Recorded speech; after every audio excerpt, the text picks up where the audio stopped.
আমি এখন আছি দক্ষিণবঙ্গের দিকে। এই জায়গাটা হচ্ছে শরণখোলা বলা হয়, রাইন্ডার শরণখোলা, সুন্দরবনের মাঝখানে।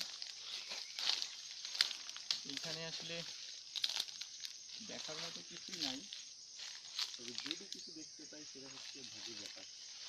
তারপর চেষ্টা করতেছি দেখার জন্য। এখানে আছে অনেক সুন্দরবন, সুন্দরী গাছ।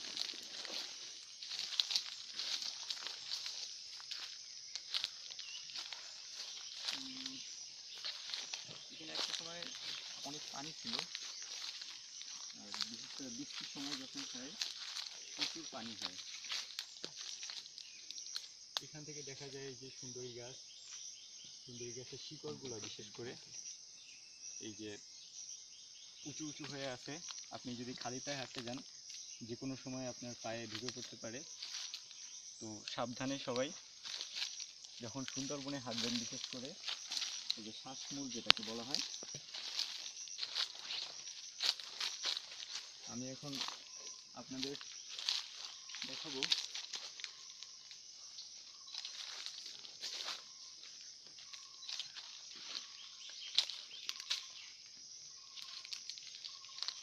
আমার কাছে অনেক পানির তৃষ্ণা পেয়েছে, কিন্তু আশেপাশে কোথাও পানি খাওয়ার মতো নেই। এই দিকটা অনেকটা অন্ধকার একটু। আমি শেষ বিকেলে আসছি, যে জন্য একটু অন্ধকার লাগতেছে। প্রচণ্ড গরম।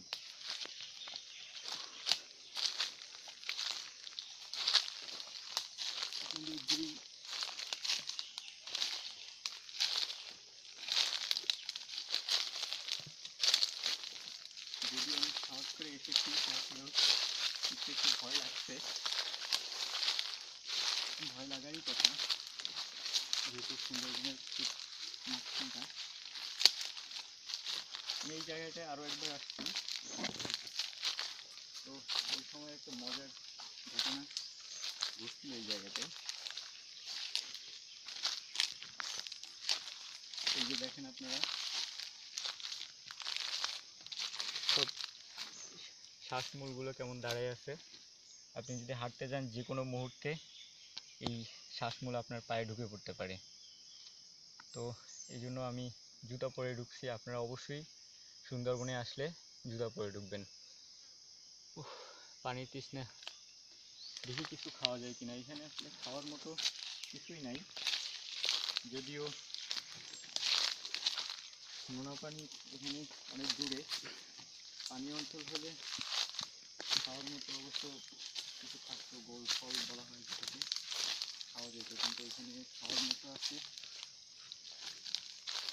এক খেজুর গাছের মাটি, খেজুর গাছ।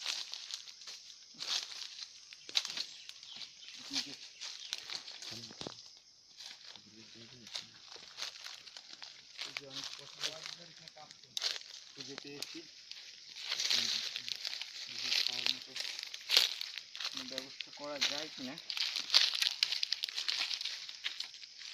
আমি একটু চেষ্টা করে দেখি খাওয়া যায় কিনা।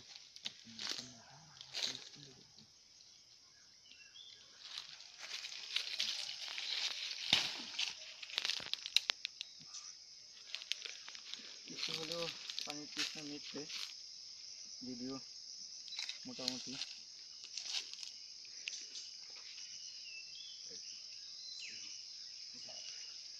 তিতে তিতে ভাব, একটু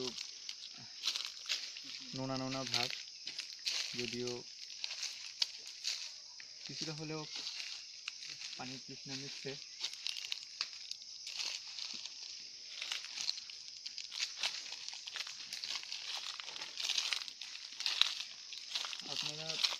আপনাদের আমি দেখাবো এখন সুন্দরী গাছ। এখানে আছে এই যে সুন্দরী গাছ, এটা সুন্দরী গাছ। সুন্দরী গাছ হচ্ছে, আপনি যদি সরাসরি কেটে এই সুন্দরী গাছ দিয়ে কোনো ফার্নিচার বা কোনো কিছু বানান তাহলে কি হবে, খুব তাড়াতাড়ি ঘুন পোকায় খেয়ে ফেলবে। কিন্তু এই সুন্দরী গাছ যদি আপনি কয়েক বছর কোনো মাটির নিচে অথবা পুকুরে ভিজিয়ে রাখেন, কন্ডিশনিং করে নেন, তাহলে দেখবেন অনেক ভালো আপনার ফার্নিচার হবে এই কাঠ থেকে। সুন্দরী গাছের জন্যই আসলে সুন্দরবনটা এত সুন্দর, আর এই সুন্দরবনের নাম হচ্ছে সুন্দরী গাছের নাম অনুসারে। বাট খুব দুঃখের বিষয় হচ্ছে বর্তমান মানুষ এই অঞ্চলের যারা এই সুন্দরী গাছকে ধ্বংস করে দিচ্ছে দিনের পর দিন। এখন আমি ভাবতেছি এইটা থেকে কিছু একটা রশি বানানো যায় কিনা।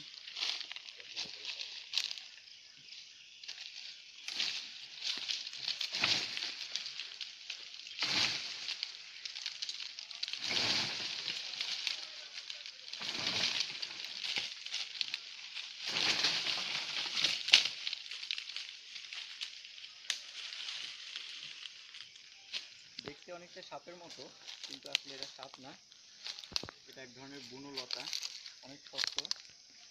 আপনি চাইলে এইটা দিয়ে যে কোনো গাছে বা যে কোনো কাজে ব্যবহার করতে পারবেন।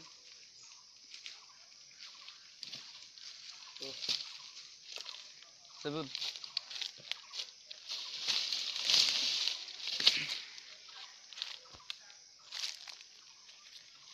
এখানে সবচেয়ে কষ্টকর বিষয় হচ্ছে সেটা হচ্ছে মশা। প্রচুর মশা এখানে। আপনি যদি একটু সময় এখানে দাঁড়িয়ে থাকেন, দেখবেন যে পায়ের উপরে মশা এসে কিভাবে পড়ে, কালো কালো মশা, প্রচুর মশা।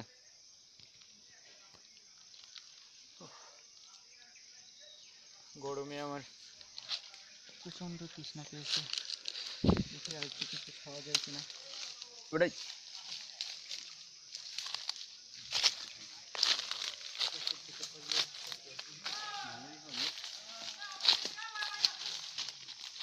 দেখি,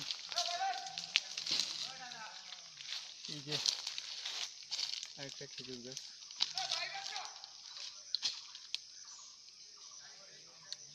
অনেকটা পিঠে স্বাদ যদিও, তারপরেও মোটামুটি ভালো লাগছে।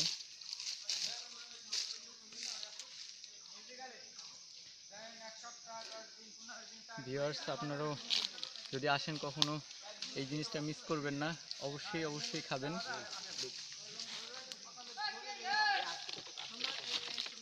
ওকে, আল্লাহ হাফেজ।